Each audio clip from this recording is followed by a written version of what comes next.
श्रीगुरुभ्यो नमः। इदानीम् अंशाधिकरणम् इति अस्य पादस्य अन्तिमम् अधिकरणम्। पूर्वस्मिन् अधिकरणे व्यावहारिक्यां दशायां परमेश्वरस्य प्रेरकत्वम् इति कश्चित् धर्मः व्याख्यातः। इदं च प्रेरकत्वं प्रकार शब्दान्तरेण उच्यते चेत् अनुमतिदातृत्वम् इत्यपि व्याख्यातुं शक्यते। अनुमतिदातृत्वम्, अनुमतिं ददाति नियामकः इति लोके दृश्यते। किमर्थं मया उक्तम् इत्युक्ते इदम् अत्यन्तं केवलं शास्त्रैकवेद्यम् इत्यपि नापेक्षते इति मया तथा उक्तं पूर्वं, तदपि नापेक्षते इति चिन्तयामि। लोके एवं दृश्यते, यः नियामकः तस्य अनुमतिं स्वीकृत्य कर्तव्यम् इति लोके दृश्यते। अत्र एवं व्याख्यानं यदा क्रियते तर्हि किं सौकर्यम् इति चेत् अनुमतिदानस्थले किं कर्तव्यम् इति तु यः अनुमन्ता तेन नोच्यते। किं कर्तव्यम् इति तु अस्माभिरेव निश्चीयते। तत्र मम प्रतिबन्धो नास्ति इति प्रदर्शनमात्रम् अनुमतिदानम् इत्यनेन लोके व्यवह्रियते। ग्रामं गच्छामि वा इति अनुमतिं पृच्छति, नियामकस्तु कश्चित् तत्र गच्छतु इति वदति। अत्र ग्रामः गन्तव्यः इति तु नियामकेन नोच्यते। तत्तु अनेनैव निर्णीतं, पूर्वमेव स्वयमेव निर्णीतम् इति कृत्वा तदंशे नियामकता नास्ति, स च निर्णयः स्वकीयः। तत्र मम विरोधो नास्ति इत्येतत् प्रदर्शनमात्रं नियामकस्य अधीनं वर्तते। लौकिकः नियामकः यथा अनुमतिं ददाति, सः सर्वदा अनुमतिं न ददाति, कदाचित् अनुमतिं न ददाति इत्यपि वर्तते। कदाचित् ददाति, कदाचित् न ददाति। अत्र तु ईश्वरस्तु सर्वदा अनुमतिं ददाति वा? यदि न ददाति तर्हि किं, कुतो न ददाति, तत्र किं नियामकम् इत्युक्ते अत्रापि वक्तुं शक्यते नियामकम्। अयमपि सर्वदा अनुमतिं न ददाति इति वक्तव्यम्, अन्यथा तत् कथनं व्यर्थम्। यदि सर्वदा अनुमतिं ददाति तर्हि कथनं व्यर्थम्। तस्मात् किं तस्य नियामकं स्यात् इत्युक्ते तत्र पूर्वकर्मणः नियामकत्वं वक्तव्यम्। अनेन किञ्चित् कर्तव्यत्वेन निश्चितं जीवेन, तत् कर्तुम् अनुमतिं ददाति परमेश्वरः इत्युक्ते यदि प्रतिबन्धो नास्ति, असति प्रतिबन्धे अनुमतिं ददाति इत्येव। पूर्वकर्मणः प्रतिबन्धः यदि न स्यात् तर्हि अनुमतिं ददात्येव इति। तथा च अयं भावः अत्र अनुमतिं पृष्ट्वा कर्तव्यम् इति उच्यते खलु लोके। नियामकस्य अनुमतिं पृष्ट्वा कर्तव्यम् इतिवत् भगवदनुज्ञां पृष्ट्वा अस्माभिः क्रियते इति तु अयम् अंशः इत्युक्ते अयम् अनुमतिप्रदातृत्वम् अथवा प्रेरकत्वम्, इदमेव शब्दान्तरेण प्रेरकत्वम् इत्युच्यते। इदमेव उच्यते। तस्मात् एतदादाय इदमेकं भगवद्विषये चिन्तनमपि लोके युज्यते। अनुमतिं स्वीकृत्य कर्तव्यम् इति युज्यते इति तदपि अनेन निरूपितं भवति। अस्तु, तत् परित्यज्य इदानीम् अस्य अधिकरणस्य विचारः।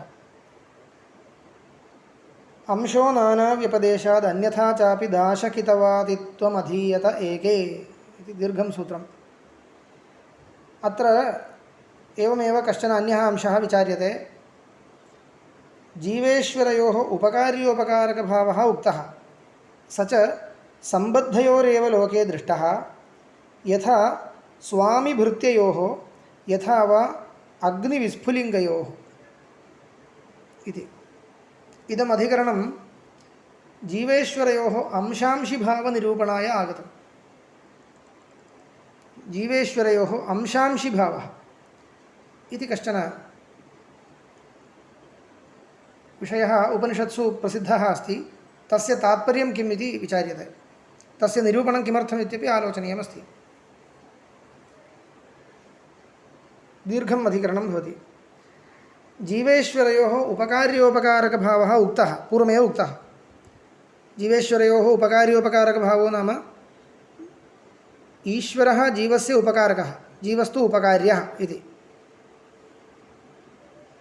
ईश्वरः कथं जीवस्य उपकारकः इत्युक्ते तदीयभोगोपयोगी जगद्विरचनेन उपकारकः इत्येव, अन्यत् किमपि नास्ति। तदीयभोगोपयोगी जगद्विरचनेन उपकारकः। तत्र पापकर्म साधनीभूतानां दुःखहेतूनां पदार्थान्, पापकर्मसाधनीभूतं न, पापकर्मफलभोगसाधनीभूतानां दुःखजनकानां पदार्थानां निर्माणमपि भगवता क्रियते। सोऽपि उपकारः एव ज्ञातव्यं। लोके ईश्वरः सर्वदा उपकारकः इति कथं वक्तुं शक्यते? कदाचित् अस्माकं प्रतिकूलपदार्थान् सृष्ट्वा क्लेशमपि जनयति खलु। तर्हि प्रतिकूलपदार्थमपि सृजन् ईश्वरः कथं सर्वदा उपकारकः इति कथं वक्तुं शक्यते इत्यस्य उत्तरम् उच्यते मया। प्रतिकूलपदार्थनिर्माणमपि उपकार एव इति। कुतः तथा उच्यते इति चेत् प्रतिकूलपदार्थः इत्यस्य अर्थः कः? तत् प्रतिकूलता तात्कालिकी प्रतिकूलता प्रतीयते, वस्तुतस्तु प्रतिकूलपदार्थः इत्येव नास्ति इति। कुतः इति चेत् अनेन पापं कृतं, प्रायश्चित्तादिकं न कृतं, तर्हि इतः परं तस्य पापस्य क्षपणाय कः अन्यः उपायः इत्युक्ते तस्य फलं भोक्तव्यम्, अन्यः उपायो नास्ति। तर्हि फलभोगेन पापस्य पापं क्षपणीयमस्ति, फलं प्रदाय पापं क्षपणीयमस्ति इति कृत्वा प्रतिकूलान् पदार्थान् सृजति। एवञ्च तया दृष्ट्या विचार्यमाणे प्रतिकूलपदार्थनिर्माणमपि उपकार एव इति आलोचयितुं शक्यते। तथा च सर्वथा उपकारकत्वम् इति अनया रीत्या व्याख्यातव्यम् इति उच्यते। अस्तु, एवं रीत्या जीवेश्वरयोः उपकार्य उपकारकभावः उक्तः। आचार्यः, इदानीं सर्वांशेन उपकारकत्वम् उच्यते चेत् तर्हि पापकर्मसु प्रेरयति खलु, ईश्वरः एव प्रेरयति, नाम कर्तुम् अनुमतिं ददाति। तर्हि कथम् उपकारकत्वम्? तदेव मया उक्तं। न तथा न, कर्तुम् अनुमतिं फलोपभोगांशे उपकारकत्वं भवति, दुःखभोगांशे उपकारकत्वं भवतु, पापक्षपणद्वारा उपकारः जायते इति। एवं पापकर्मसु प्रवर्तयति खलु, अनेनैव खलु निश्चितं तत् कर्तव्यम् इति। तात्कालिकसुखाय इदानीं पापं कर्म कर्तव्यम् इति अनेनैव निश्चितं, प्रतिबन्धं न करोति तावदेव, अनिष्टं किमपि कृतमिति न। अनेनैव शास्त्रम् अपर्यालोच्य, शास्त्रार्थम् अपर्यालोच्य पापं कर्तव्यं, यद् अकर्तव्यमस्ति तत् कर्तव्यमिति केन निश्चितं? भगवता निश्चितं वा? अनेन शास्त्रार्थपर्यालोचनीयः आसीत्, न पर्यालोचितं, अथवा रागद्वेषादिवशात् किमपि अन्यथा क्रियते, कर्तुं तेनैव निश्चितं। तत्र प्रतिबन्धं न करोति तावदेव, तत्र उदासीनत्वमात्रेण अनुपकारकः इति वक्तुं न शक्यते, तावदेव। तेन अतएव शास्त्रस्य सार्थक्यं जातम्। अन्यथा इत्युक्ते सः पापं कर्म यथा न कुर्यात् तथा करणमिति तु ईश्वरस्य कार्यं नास्ति, यतोहि सः उदासीनः इति कृत्वा, अन्यथा उदासीनत्वभङ्गः स्यात्। एवञ्च उदासीनत्वं च रक्षणीयं चेत् इत्थमेव वक्तव्यम्। उदासीनः सन् उपकर्ता नाम एवमेव भवति। कर्तुं किं कर्तव्यमिति निश्चयस्तु अस्मद्दीनः, शास्त्राद्यनुसारी सः निश्चयश्चेत् श्रेयो मार्गं लभते, नो चेत् तथा न, तावदेव। अग्रे गच्छामि। एवञ्च जीवेश्वरयोः उपकार्योपकारकभावः उक्तः, स च सम्बद्धयोरेव लोके दृष्टः। एवं खलु, लोके परस्परं सम्बन्धं विना कश्चिदन्यम् उपकरोति इति तु नास्ति। तर्हि कश्चित् सम्बन्धो वक्तव्यः इति स्थितं। सः सम्बन्धः कः इति इदानीं विचार्यते। यथा स्वामिभृत्योः यथा वा अग्निविस्फुलिङ्गयोः इति। स्वामिभृत्ययोः, यत्र स्वामिभृत्यभावः वर्तते तत्रापि उपकार्योपकारकभावः भवति। भृत्यः स्वामिने एकया रीत्या उपकरोति, स्वामी भृत्यायापि उपकरोति, उपकार्योपकारकभावः अनयोः दृष्टः। यथा वा अग्निविस्फुलिङ्गयोः, अग्निः तस्य कश्चन महान् अग्निः, ततः अनेके विस्फुलिङ्गाः जायन्ते, तेषामपि परस्परं सम्बन्धो वर्तते, उपकारकभावश्च कथञ्चित् निरूपयितुं शक्यते। एवं स्थिते लोके अनेकानि स्थलानि निरूपयितुं शक्यन्ते। तत्र जीवेश्वरयोः उपकार्योपकारकभावः यदि वक्तव्यः तर्हि कथं वक्तव्यं? किं स्वामिभृत्यन्यायेन वक्तव्यं वा अथवा अग्निविस्फुलिङ्गादिन्यायेन वक्तव्यं वा इति इदानीं विचारः क्रियते। ततश्च जीवेश्वरयोः अपि उपकार्योपकारकभावाभ्युपगमात् किं स्वामिभृत्यवत् सम्बन्धः आहोस्वित अग्निविस्फुलिङ्गवत् इत्यस्यां विचिकित्सायां,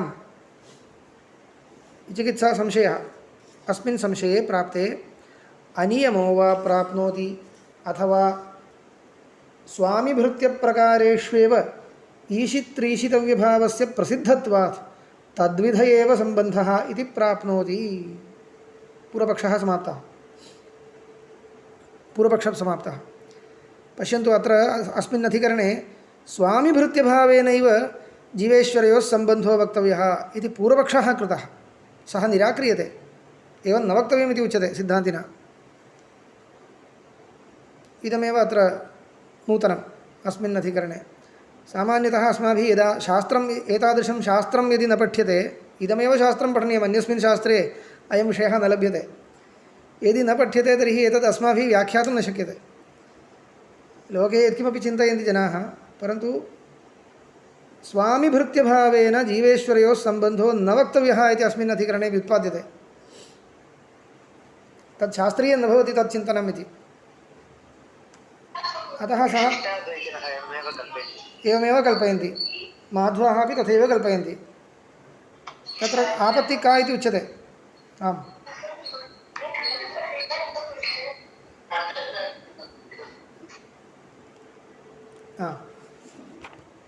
तर्हि पूर्वपक्षः कथम्? अनियमः इति प्रथमः पूर्वपक्षः। अनियमः इत्युक्ते येन केनापि लोकन्यायेन भवतु, स्वामिभृत्यभावश्चेत् सः अस्तु, अन्यः न्यायश्चेत् सः अस्तु, यथा कथञ्चित् अनयोः नियम्यनियामकभावः उपकार्योपकारकभावः निरूप्यताम्। तत्र केन न्यायेन निरूपणीयम् इत्यत्र विशेषः न आदर्तव्यः इति प्रथमः पूर्वपक्षः। द्वितीयस्तु पूर्वपक्षः स्वामिभृत्यन्यायेनैव इदं योजनीयम् इति। कुतः इत्युक्ते लोकप्रसिद्धिम् अनुसरति। लोके ईशित्रीशितव्यभावः स्वामिभृत्यभावस्थले प्रसिद्धः। स्वामी ईशिता भवति, भृत्यस्तु ईशितव्यो भवति, तदधीनः सन् अयं कार्यं करोति इति कृत्वा स्वामिभृत्यस्थले ईशित्रीशितव्यभावस्तु लोके प्रसिद्धः इति कृत्वा तदेव अत्र आदर्तव्यम्। अग्निविस्फुलिङ्गयोर्विषये ईशित्रीशितव्यभावस्तु तथा न लोकप्रसिद्धः इति कृत्वा तदपेक्षया इदं स्थलं युक्ततरं वर्तते इति कृत्वा तद्वदेव जीवेश्वरयोरपि सम्बन्धः उपकार्योपकारकभावप्रयोजकः सम्बन्धः स्वामिभृत्यभावसम्बन्धः इति वक्तव्यम् इति। एवं प्राप्ते अत्र निराक्रियते इदम्। अतो ब्रवीति अंश इति। अंशः जीवः ईश्वरस्य अंशो भवितुमर्हति यथा अग्नेर्विस्फुलिङ्गः इति। जीवः ईश्वरस्य अंशो भवितुमर्हति यथा अग्नेर्विस्फुलिङ्गः। एतत् श्रुत्वा झटिति अस्माकं शङ्का जायते, किम् अयं सावयवपदार्थो वा ईश्वरो नाम, यस्य अनेके अंशाः निरूपयितुं शक्यन्ते। एकस्य पटस्य तन्तवः अंशाः इतिवत् ईश्वरः इति कश्चित् सावयवपदार्थः स्याद्वा इत्युक्ते तथा न भवति। तदर्थमुच्यते अंशैव अंशः, न हि निरवयवस्य मुख्यः अंशः सम्भवति। कस्मात् पुनः निरवयवत्वात् स एव न भवति, नानाव्यपदेशात्। तत्र अंशांशिभावः इत्यपि नोच्यताम् निरवयवत्वे सति अंशांशिभाव एव इत्येव नोच्यताम् भवता तु अंशांशिभावं प्रकल्प्य अनन्तरम् अंशैव अंशः इति एतावद्दूरं किमर्थं व्याख्यानं क्रियते अत्र उच्यते नानाव्यपदेशात् सोऽन्वेष्टव्यः स विजिज्ञासितव्यः एतमेव विदित्वा मुनिर्भवति य आत्मनि तिष्ठन् आत्मानमन्तरो यमयति इति च एवं जातीयकः भेदनिर्देशो न असति भेदे युज्यते इति अत्र कियान् वा भेदः वक्तव्यः अंशांशिभावः बलात् किमर्थम् उच्यते इति पृष्टम् अंशांशिभावं प्रथमतः उक्त्वा अनन्तरं मुख्यः अंशांशिभावो न वक्तुं शक्यते खलु निरंशत्वात् इति शङ्कायाम् अंश इव अंशः इति काल्पनिकः अंशः अयं कल्पितं जीवस्य अंशत्वम् इति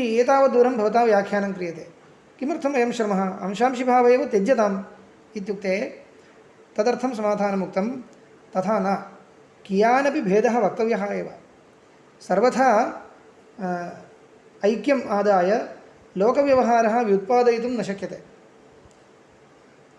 लोकव्यवहारकः इत्युक्ते सोऽन्वेष्टव्यः सः विजिज्ञासितव्यः अयमपि लोकव्यवहारः एव ईश्वरः अस्माभिः अन्वेष्टव्यः इति उच्यते एतमेव विदित्वा मुनिर्भवति इति उच्यते तर्हि वेदितव्यत्वेन सह भिन्नतया निर्दिश्यते य आत्मनि तिष्ठन् आत्मानमन्तरो यमयति इत्येवम् अन्तर्यामि ब्राह्मणे ईश्वरः जीवस्य नियामकः इति उच्यते एवं जातीयकः भेदनिर्देशः न असति भेदे युज्यते इति एवं जातीयकः भेदनिर्देशो नाम कः भेदस्य निर्देशो न भेदेन निर्देशः एतन् मया पूर्वमेव बहुवारम् उक्तमस्ति भेदस्य निर्देशो नाम साक्षात् भेदः शब्देन वक्तव्यः आसीत् तथा तु नोच्यते किन्तु भेदम् अनादाय उपपादयितुम् अशक्यः निर्देशः क्रियते तावदेव अनयोर्भेदो वर्तते गुरुजनाः स्पष्टं वदन्ति अत्र भूतले घटो वर्तते भूतलं घटात् भिन्नम् अनयोर्भेदकः भूतले घटो वर्तते इत्युक्ते भेदेन निर्देशः भूतले घटो वर्तते इत्युक्ते भेदस्य निर्देशो न भूतले घटो वर्तते इति निर्देशस्तु भूतलघटयोर्भेदं विना निरूपयितुं न शक्यते इति कृत्वा अर्थात् भेदं गमयति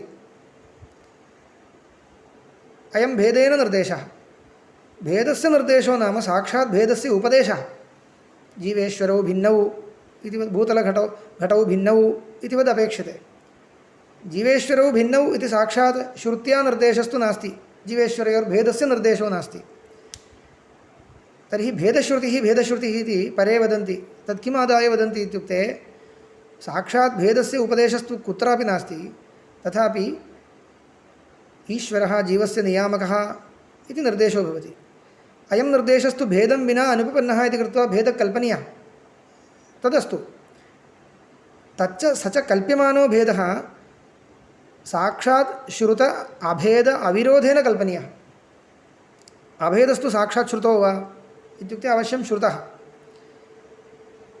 तत्त्वमसि इति अयम् अभेदव्यपदेशः अभेदस्य उपदेशः एव अत्रापि जीवेश्वरौ अभिन्नौ इति उपदेशो नास्ति किल इति पृष्टे नापेक्षते यतः अभिन्नः इति तु पदं विनापि तत्त्वमसि इति तु अभेदनिर्देशः इति वक्तुं शक्यते यतोहि अभेदस्तु पदार्थविधया एव उपस्थापनीयः इति नास्ति संसर्गविधयापि सः उपस्थापयितुं शक्यते अभेदः यतः अभेदो नाम कश्चित् संसर्गः वर्तते इति कृत्वा अभेदस्य संसर्गविधयापि भानं सम्भवति सामानाधिकरण्येन निर्देशमात्रं पर्याप्तं तदर्थम् असतिबाधके अभेदसंसर्गः लभ्यते इति परन्तु भेदाख्यः कश्चन सम्बन्धो नास्ति भेदसंसर्गः इति उच्यते भेदः इति कश्चित् संसर्गः इति न भेदं विना निरूपयितुम् अशक्याः संसर्गाः भिन्नयोः संसर्गः इत्यर्थे भेदसंसर्गः इति उच्यते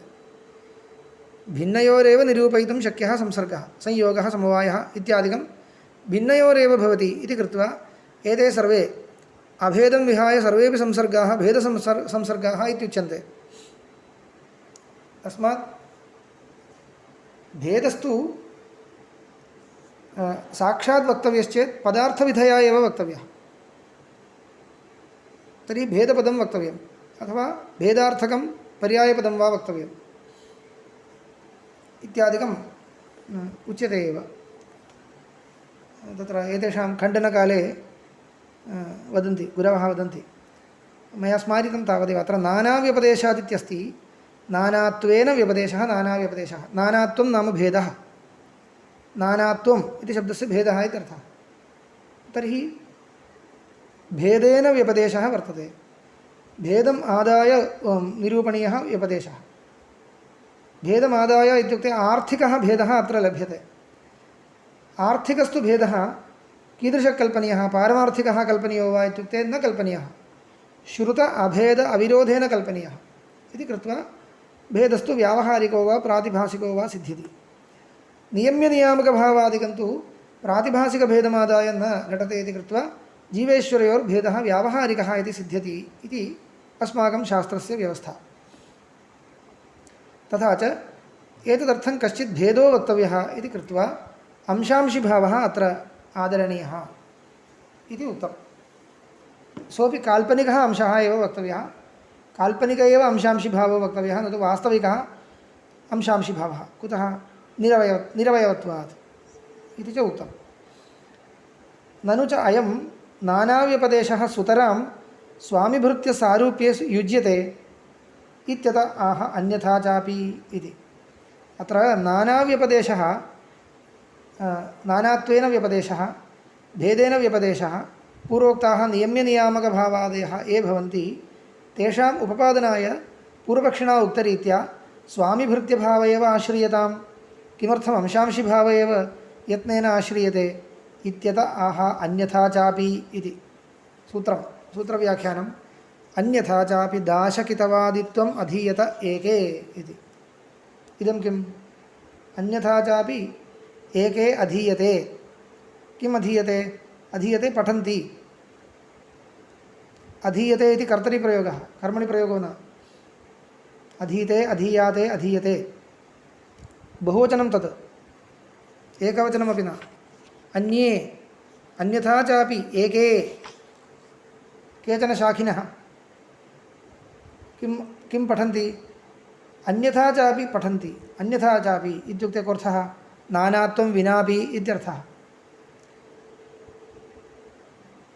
नानात्वं विनापि अभेदेनापि पठन्ति। जीवेश्वरौ अभेदेनापि निर्दिशन्ति। दाशकितवादित्वम् अधीयते, अन्यथा अधीयते। अन्यथा नाम पूर्वोक्तविलक्षणरीत्या इत्यर्थः। तदेव उच्यते। न च नानाव्यपदेशादेव केवलात् अंशत्वप्रतिपत्तिः। नानाव्यपदेशनिरूपण अन्यथानुपपत्त्या एव इदम् उच्यते इति न।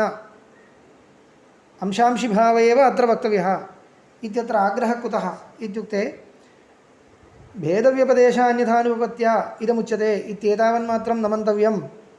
यतः भेदव्यपदेशमात्रं उपपादनीयं चेत् सम्यगेव भेदः उच्यताम्, अंशांशिभावोऽपि मास्तु, स्वामिभृत्यभावेनैव उच्यताम्।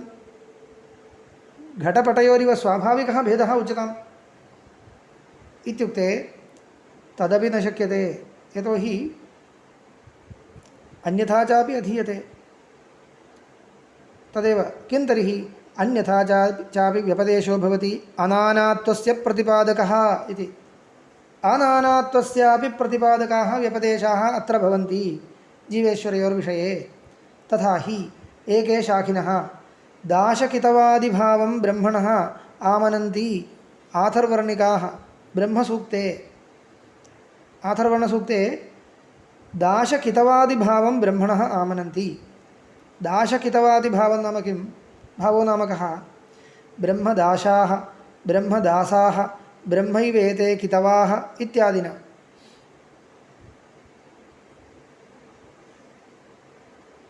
दाशाः इत्युक्ते दासाः, कितवाः दाशाः एव एते कैवर्ताः प्रसिद्धाः ये च अमी।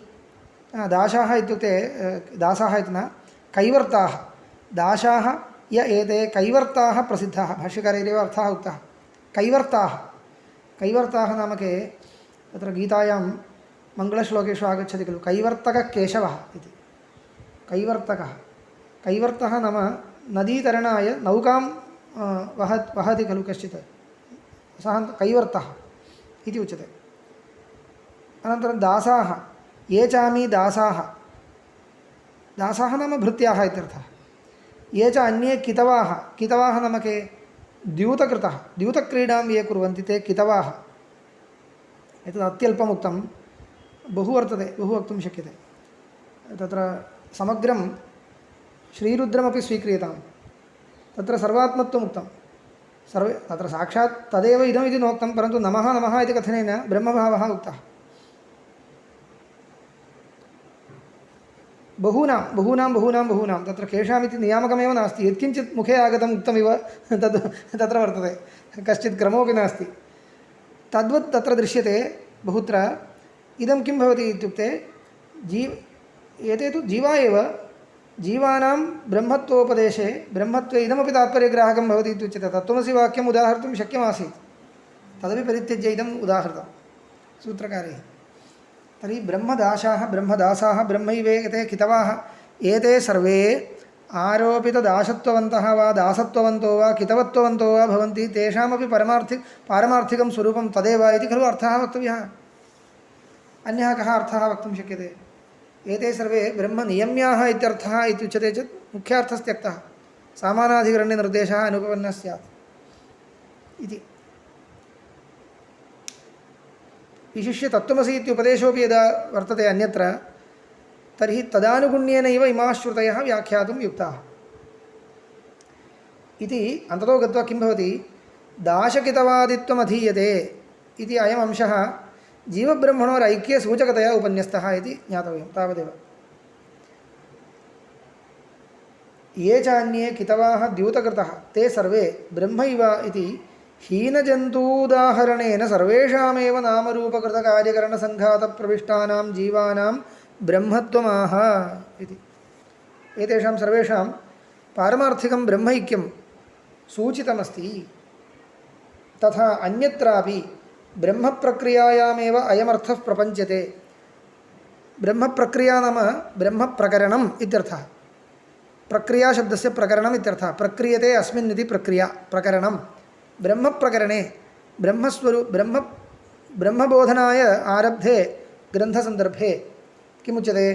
त्वं स्त्री, त्वं पुमानसि, त्वं कुमारः उत वा कुमारी, त्वं जीर्णो दण्डेन वञ्चसि, त्वं जातो भवसि विश्वतो मुखः। श्वेताश्वतरोपनिषदि त्वं त्वमिति परमात्मानं सम्बोध्य तस्य जीवैक्यम् उपदिशति। जीवैक्यम् उक्त्वा स्तौति।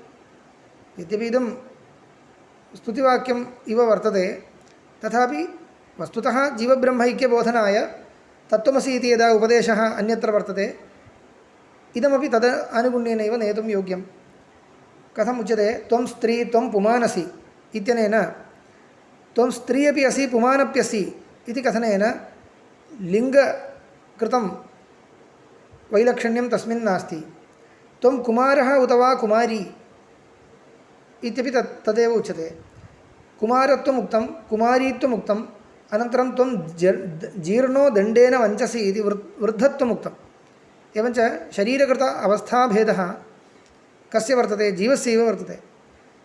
लिङ्गादिसम्बन्धोऽपि पुंस्त्वं स्त्रीत्वम् इत्यादि सम्बन्धोऽपि जीवस्यैव वर्तते। तर्हि जीवे प्रसिद्धाः एते धर्माः यदा उच्यन्ते तदा अवश्यं जीवानामेव उपस्थितिर्भवति।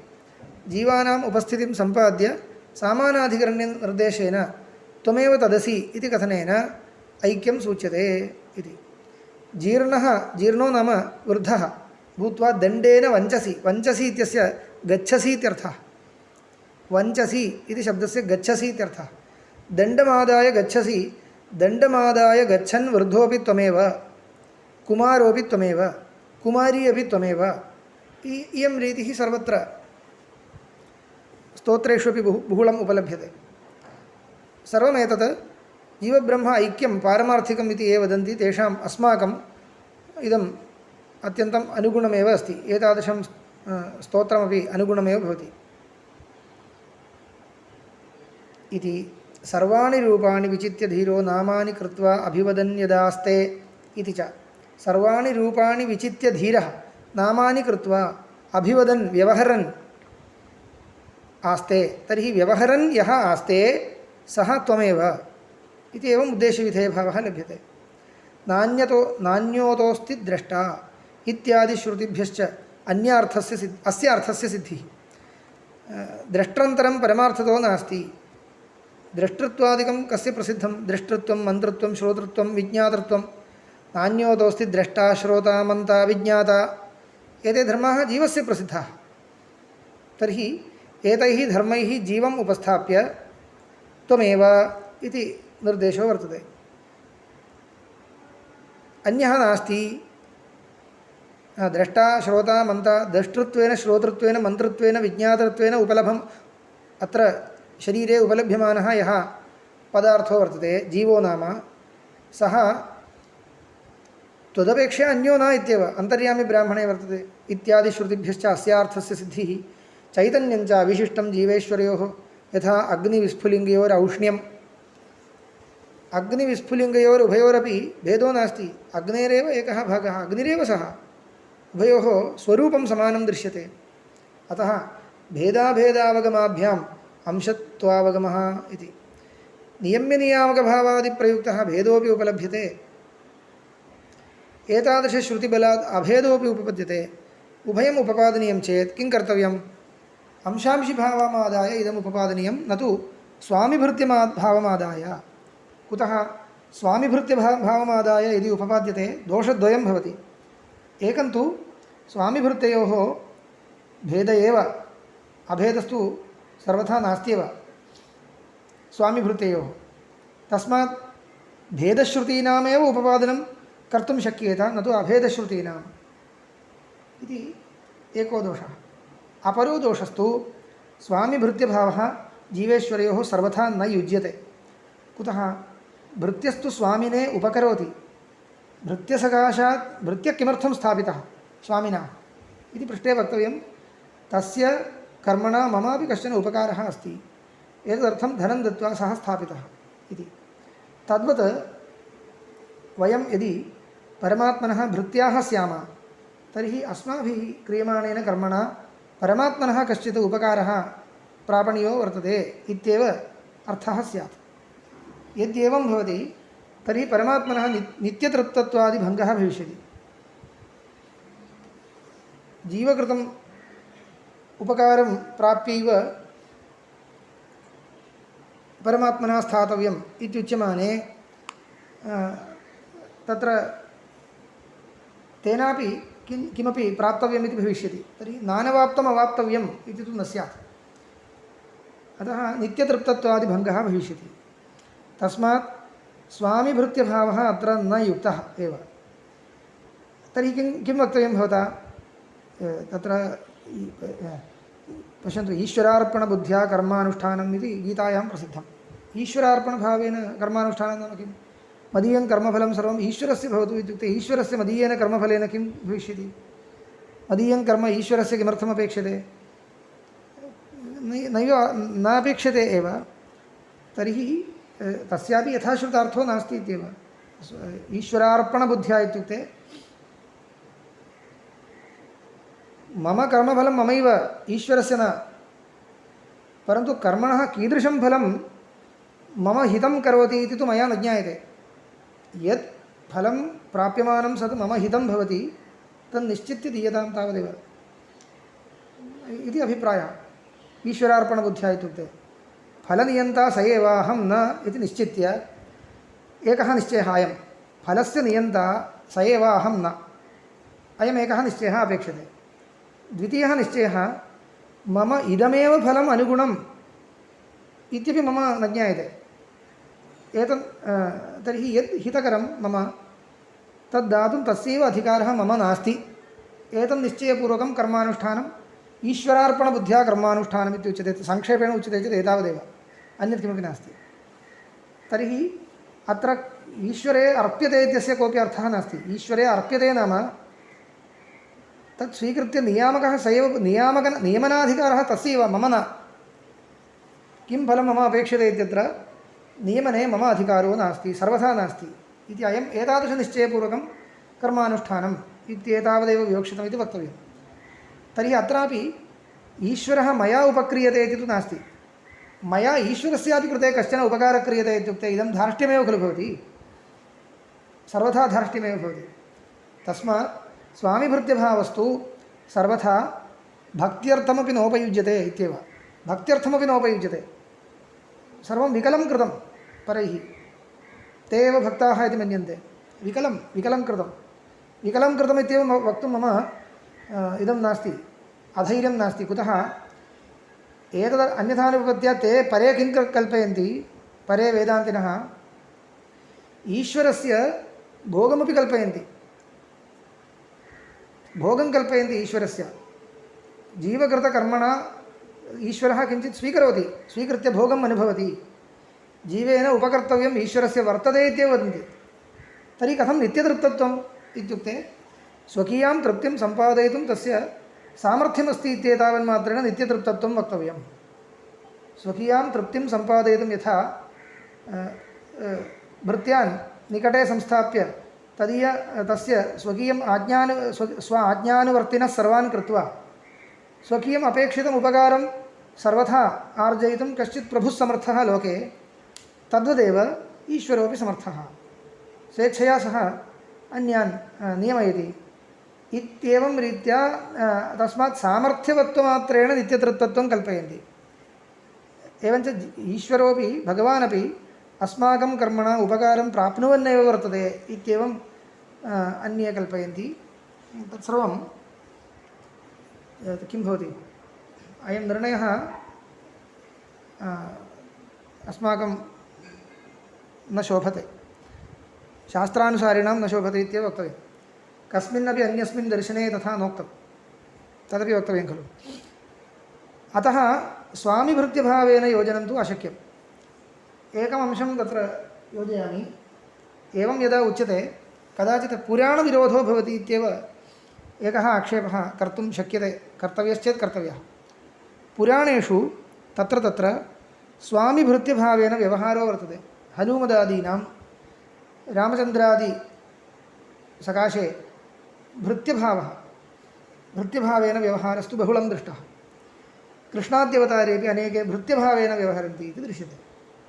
एवं पुराणेषु कथां दृष्ट्वा तत् तत्त्वं तथैव कल्पयन्ति अन्ये। अत्रैव सम्मोहः मया उक्तः। अत्र तर्हि किं समाधानं, पुराणविरोधो भवति वा न वा? पुराणेषु तथा आख्यानं दृश्यते खलु इत्युक्ते तत्रापि किमस्ति, पुराणेषु तथा आख्यानस्य कारणं वर्तते। यतः तद् आख्यानमात्रम् इत्यपि अवगन्तव्यं।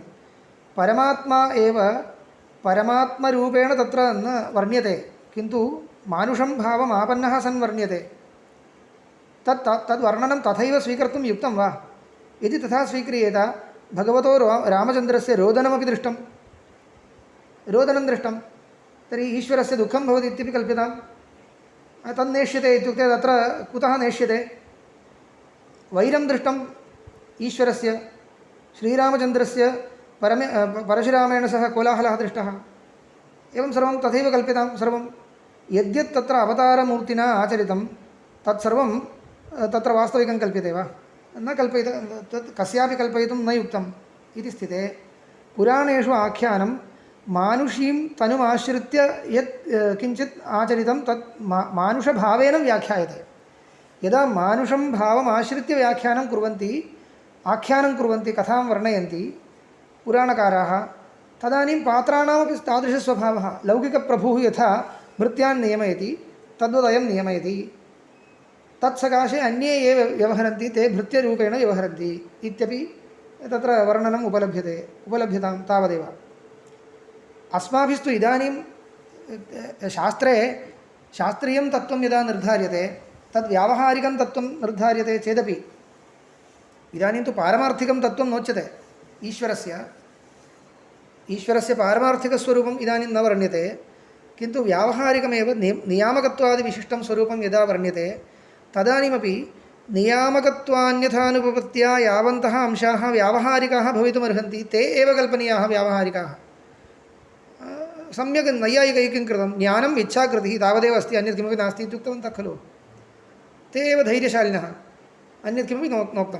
ज्ञानम् इच्छा कृतिः पर्याप्तम् ईश्वरस्य स्वरूपं जातं तावदेव तद्वदेव नियामकत्वान्यथानुपपत्त्या यावदपेक्षते तावदेव कल्पनीयं यद्यपि नैयायिकोक्तापेक्षया किञ्चित् अधिकं कल्पयितुं शक्यम् इति युज्यते नैयायिकैः यावदुक्तं तावदेव वक्तव्यमिति न इतोपि किञ्चित् कल्पयितुं शक्यं परन्तु लोकरीत्या प्रभुत्वम् इत्यादिकं यदि कल्प्येत तर्हि तत् ईश्वरत्वभञ्जकमेव भविष्यति नित्यतृप्तत्वादिभञ्जनद्वारा रागद्वेषादिमत्वादि आपादनद्वारा ईश्वरत्वभञ्जकमेव भविष्यति इति कृत्वा स्वामिभृत्यभावः सर्वथा नेष्यते तर्हि किं वक्तव्यम् अन्ततो गत्वा नियम्यनियामकभावः इत्यस्यैव स्वामिभृत्यभावसदृशम् इति वक्तव्यं स्वामिभृत्यभावः इति नास्ति किन्तु स्वामिभृत्यभाववत् इति वत्कारः कर्तव्यः वत् इत्यनेन किं सूचितम् इत्युक्ते लोकरीत्या स्वामिभृत्यभावः उच्यते चेत् मदुक्ताः दोषाः भवन्ति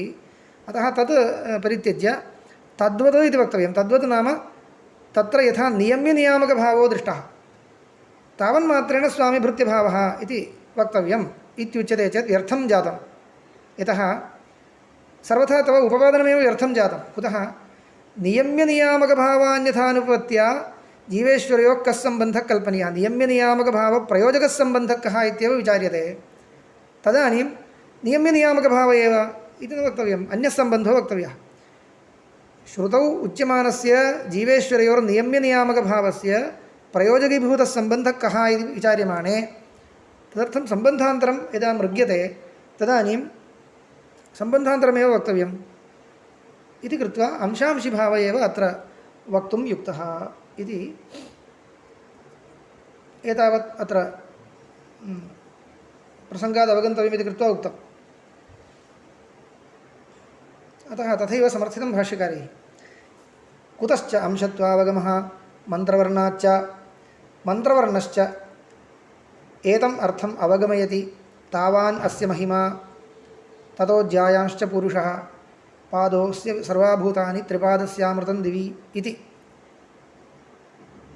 एवञ्च एतादृशश्रुतिषु सर्वत्र अंशांशिभावः उच्यते एवञ्च अयम् अंशांशिभावोऽपि अभेदस्य गमकः इत्येव पर्यवसितम् अभेदोऽपि वक्तव्यः इति मनसि निधाय श्रुतयः स्मृतयो वा अंशांशिभावं वदन्ति इति अत्र भूतशब्देन जीवप्रधानानि स्थावरजङ्गमानि निर्दिशति तत् पादोस्य सर्वाभूतानि इत्यत्र भूतशब्देन जीवप्रधानानि स्थावरजङ्गमानि निर्दिशति अहिंसन् सर्वभूतानि अन्यत्र तीर्थेभ्यः इति प्रयोगात् छान्दोग्ये एव अहिंसन् सर्वभूतानि अन्यत्र तीर्थेभ्यः तत्र गृहस्थस्य स्वरूपं वर्णितम् अत्र अस्यां श्रुतौ अन्यत्र तीर्थेभ्यः तीर्थं नाम पावनम् इत्यर्थः विहितं विहितां हिंसां विहाय अन्यत्र भूतानां हिंसाम् अकुर्वन् जीवमानः इत्येवं गृहस्थस्य निर्देशः कृतः काचन हिंसा अवर्जनीया भवति काचन हिंसा कर्तव्यत्वेन विहिता भवति गृहस्थानां तां हिंसां विहाय अन्यां हिंसाम् अकुर्वन् इति श्रुतेरर्थः तद्वक्तुम् इदानीं न उदाहृतं भूतशब्दो वर्तते अत्र भूतशब्दः स्थावरजङ्गमानां निर्देशं करोति भूतशब्दस्य जीवेपि रूढिरस्ति अन्यत्र पञ्चसु भूतेष्वपि रूढिरस्ति इति वक्तव्यं खलु तदर्थं जीवे रूढिरस्ति इति कुत्र ज्ञायते इत्युक्ते अहिंसन् सर्वभूतानि इत्यत्र जीवः खलु निर्दिश्यते अतः जीवानामपि भूतशब्देन निर्देशो वर्तते इति सूचयितुम् इदमुक्तं तावदेव अंशः पादः भागः इत्यनर्थान्तरम् एते पर्यायशब्दाः तस्मादपि अंशत्वावगमः इति कुतश्च अंशत्वावगमः अपि च स्मर्यते ईश्वरगीतास्वपि च ईश्वरांशत्वं जीवस्य स्मर्यते ईश्वरगीता इत्युक्ते भगवद्गीता इत्यर्थः तत्रापि ईश्वरांशत्वं जीवस्य स्मर्यते ममैवांशो जीवलोके जीवभूतः सनातनः इति स्पष्टं तस्मादपि अंशित्वावगमः यत्तु उक्तं स्वामिभृत्यादिष्वेव ईशित्रीशितव्यभावो लोके प्रसिद्धः इति एवम् उक्तं खलु समाधानमुच्यते यद्यपि एषा लोके प्रसिद्धिः तथापि शास्त्रात्वस्य अंशांशित्वम् ईशित्रीशितव्यभावश्च निश्चीयते निरतिशयोपाधिसम्पन्नश्च ईश्वरः सम्पन्नान् जीवान् प्रशास्ति इति न किञ्चित् विप्रतिषिध्यते इति। तत्र उत्कृष्टोपाधिमान् ईश्वरः, निकृष्टोपाधिमान् जीवः। एतत्तु प्रकरणग्रन्थादारभ्य अस्माभिः पठ्यते। तत्र उत्कृष्टोपाधिमान् कश्चित् उपाधिकृतमाहात्म्येन किं भवति, ईशनशीलतां प्राप्नोति। अन्यस्तु निकृष्टोपाधिसम्बन्धात् ईशितव्यो भवति। लोकेपि तथैव अस्ति। प्रभुः भृत्यस्य नियामकः इत्युक्ते प्रभोः उत्कृष्टा सामग्री वर्तते, अतः एव सः प्रभुः जातः। यः तस्य नियम्यः वर्तते तस्य तु अपकृष्टा सामग्री अस्ति, सः नियम्यो जातः इत्येव। न तु स्वरूपमात्रेण कश्चित् नियामको वा नियम्यो वा भवति इति। यतः अयं भृत्यः इति यः उच्यते सोऽपि कदाचित् उत्कृष्टसामग्रीसम्पन्नः पश्चात् भविष्यति, सोऽपि प्रभुरेव भविष्यति। यः प्रभुरित्युच्यते सः पश्चात् दरिद्रो जातश्च सः नियम्यो भविष्यति इत्यपि लोके दृश्यते। तस्मात् इदमपि लोकेपि स्वरूपकृतं न, इदम् उपाधिकृतमेव। तस्मात् उत्कृष्टोपाधिसम्पन्नस्तु नियामकः, अपकृष्टोपाधिसम्बद्धस्तु नियम्यः इति लोके दृश्यते। तदादाय अत्रापि वक्तुं शक्यते। तावता प्रभुभृत्यभावो वक्तव्यः इति तु न इति। अंशांशिभावमादाय अपि उपपादयितुं शक्यते। जीवान् प्रति प्रशास्ति, ईश्वरः जीवान् नियमयति, शासनं करोति इत्यत्र न किञ्चित् विप्रतिषिध्यते, किमपि बाधकं नास्ति। अस्तु, अत्र समापयामि। अग्रे सूत्रस्य कृते पुनः अवतारिका अस्ति। एतदुपरि प्रसक्तानां केषाञ्चित् दोषाणां वारणाय अग्रिमसूत्राणि भवन्ति। ओम्